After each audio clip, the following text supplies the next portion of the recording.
राधे राधे। हिंदुस्तान ज्योतिष में आपका स्वागत है। हम लोगों ने और दिन वास्तु की चर्चा की थी। हम आज चर्चा करने वाले थे बेड किधर सोएं। आज न करके हम लोग उसकी चर्चा कल करेंगे कि हमारा वास्तु में बेड किधर हो और हम किस तरफ सोएं। ये कल वास्तु में चर्चा करेंगे। एक छोटा सा जो हम सबके जीवन में उपयोग होने वाला शब्द है ओम, जिसका हम सही मायने में उपयोग नहीं करते हैं और सही मायने में उसका लाभ नहीं उठा पाते हैं। ये एक ब्रह्मांडी शब्द है। जब ब्रह्मांड बना तो इसका उच्चारण आप अगर साधना करते होंगे या ध्यान वाले व्यक्ति होंगे तो इसका उच्चारण का शंखनाद अपने आप आज भी ब्रह्मांड में उठता हुआ दिखाई देता है। हम इस छोटे से शंखनाद से बड़ी बड़ी बीमारियों को जड़ से खत्म कर सकते हैं। तो ये आज हम इस एक आध्यात्मिक चर्चा करने के लिए आज का सब्जेक्ट उठाया है कि वास्तु में आदमी डेली खराब ये। और चूंकि वास्तु से इसलिए रिलेटेड है कि हमने कुछ दिन पहले ही बताया था कि पंचतत्व इसमें शामिल होता है ओम नमः शिवाय में। ओम हर मंत्र के साथ जुड़ता है।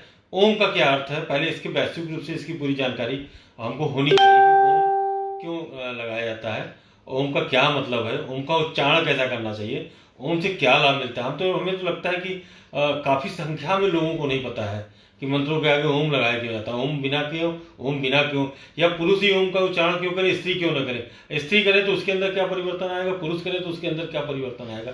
मैक्सिमम लोग ओम के बारे में नहीं जानते।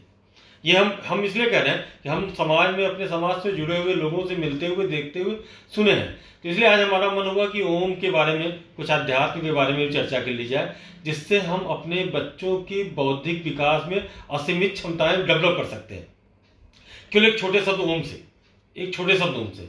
और आप इस ओम को लेके बड़े से बड़े हार्ट अटैक, माइग्रेन, कम बुद्धि वाला इत्यादि बीमारियों पे आप सफलतापूर्वक विजय हासिल कर सकते हैं केवल उसका शाब्दिक अर्थ समझ जाने से ही।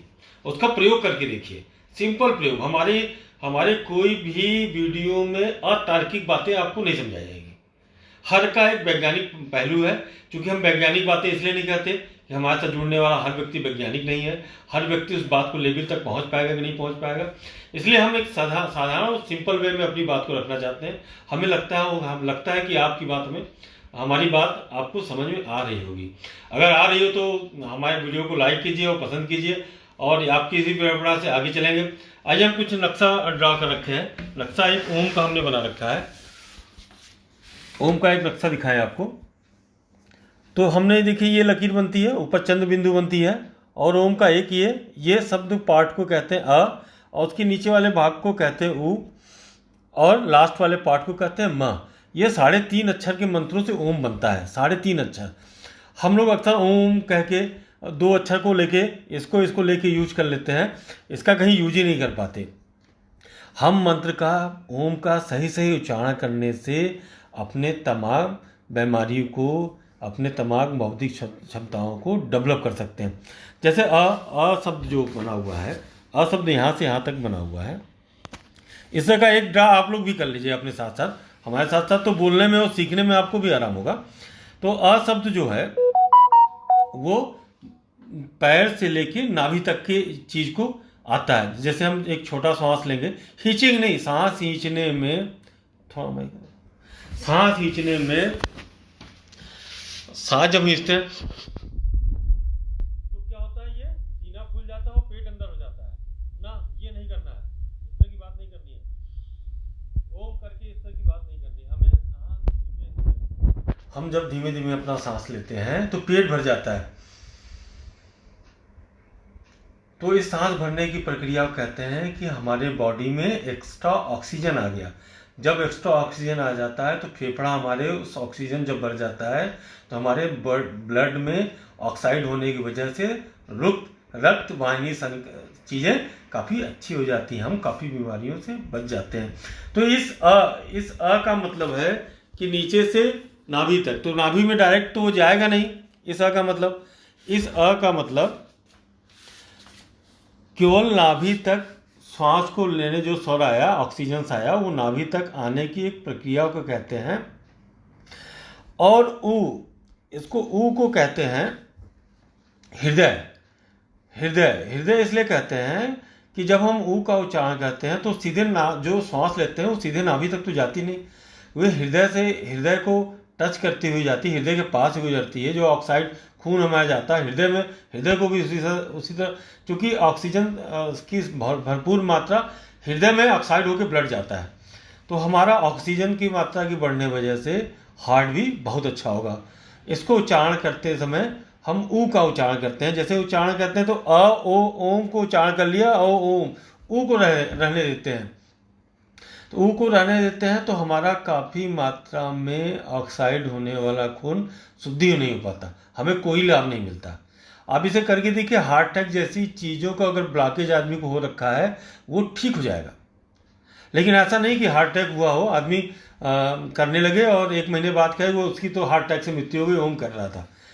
ओम को निरंतर सतत प्रयास करने से ही सफलता मिलती है। तो ऊ का उच्चारण जब हम लोग लेंगे तो ऊ का उच्चारण करते हैं आधी लिप्स, आधी अ का उच्चारण में आधा लिप्स खुलता है, ऊ के उच्चारण में थोड़ा सा और पतला कर लेंगे, ऊ।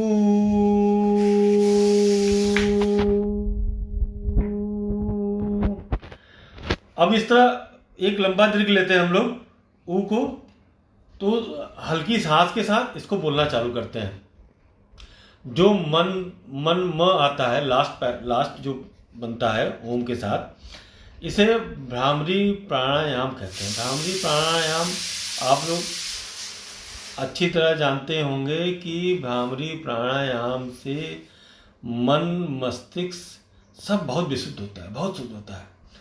दिमाग में एक सा वाइब्रेट करने वाला, आप माँ को कीजिए, माँ दोनों लिप्स बंद करके कीजिए तो पूरे मन में झंझनाहट होती है, सारे छोटे छोटे नसों में एक नई ताजगी पैदा होती है।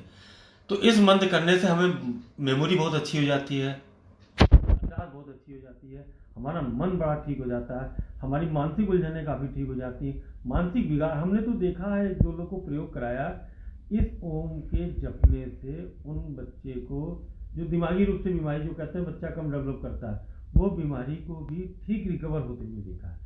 लेकिन निरंतर अभ्यास है, ऐसा नहीं कि 2 महीने में सीख लिया, वो निरंतर अभ्यास है, मतलब साल 2 साल 3 साल कंटिन्यू उन्होंने अभ्यास किया हो तो इस चीज़ को पाया है। इस उमा को बोलते हुए ऊपर तक जाएंगे। तो ये हमारा प्राण है, यह हमारा नीचे से ऊपर आयता तक नाभि है, ये हमारा हृदय है, ये हमारा मस्तिष्क है। हम यहाँ से बोलते हुए यहाँ तक आएंगे। इस तरह इस ओम को जपने से हमें ब्रह्मांडी स्वरूप का भगवान ने ऐसी रचना, मतलब हम लोग ब्रह्मांड में दे दी है कि इसको ओम को जपने से हमें काफ़ी कुछ ठीक हो जाता है। हम तो कहते हैं कि हर कोई 11 बार ओम का उच्चारण करके देखे। आइए हमारे साथ एक बार प्रैक्टिस कीजिए और अपने घर में इसको निरंतर अभ्यास करके इसका अंतर देखिए। तो हम पहले बोलेंगे, आ बोलने में थोड़ा लिप्स खोलेंगे ओम, फिर ओ बोलेंगे थोड़ा सा लिप्स छोटा करके ओ,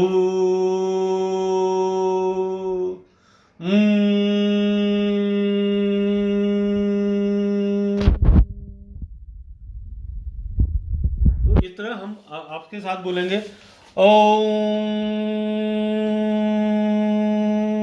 स्पीकर को खींच लिए तो आपको याद रहेगा ना, ओम ओम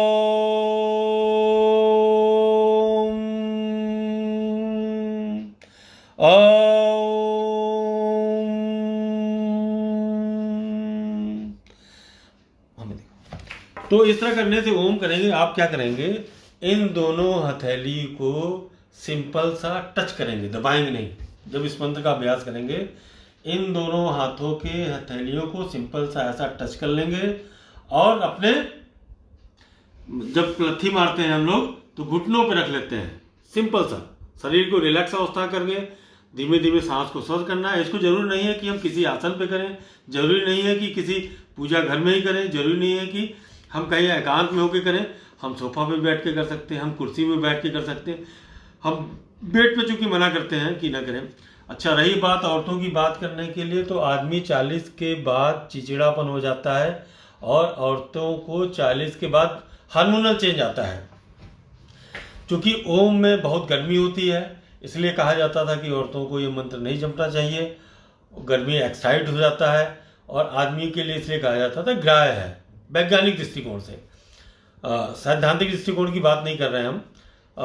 इसलिए हम औरतों को जब ये हार्मोन जब चेंज होने लगते हैं तो इनको करने से इनको बहुत ही लाभ मिलता है। रीढ़ की हड्डी ठीक होना, जोड़ों को ठीक होना, मन को ठीक होना।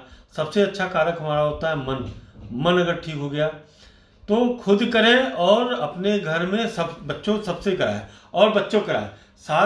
खासकर जो बच्चा पैदा होने वाली औरतें हैं उनका बच्चा गर्भ में आ गया हो, 7 महीने से उस औरत को अगर ओम का जाप करती है कंटिन्यू, वो बच्चा बहुत हेल्दी होगा और बहुत जानकार होगा। और इस मंत्र का प्रभाव अब प्रयोग करके देखा, हम लोग तो 3-4 प्रयोग करके देखा है, रंग यंग लंग संग मंत्रों का उपयोग करके देखा है, ओम का भी उपयोग करके देखा है। लेकिन ओम का मंत्र यूज करने से बच्चे के अंदर माइंड अपने आप बहुत डेवलप लेके पैदा होगा। 7 महीने से अगर कंटिन्यू 11 बार ही किया अगर आपने, तो उसके अंदर एक अजीब सा बदलाव आप देखेंगे और स्वस्थ बच्चा आएगा, डॉक्टर के पास जाने की जरूरत ही नहीं पड़ेगी। इसलिए हम उस दिन कह रहे थे कि ओम नमः शिवाय में 5 महाभूत हैं, इसको करने से हमारे वास्तु शास्त्र में बताए हुई नेगेटिविटी को काफ़ी हद तक हम स्वयं के प्रयास से दूर कर सकते हैं। तो आज के लिए ये आध्यात्मिक ज्ञान था। राधे राधे।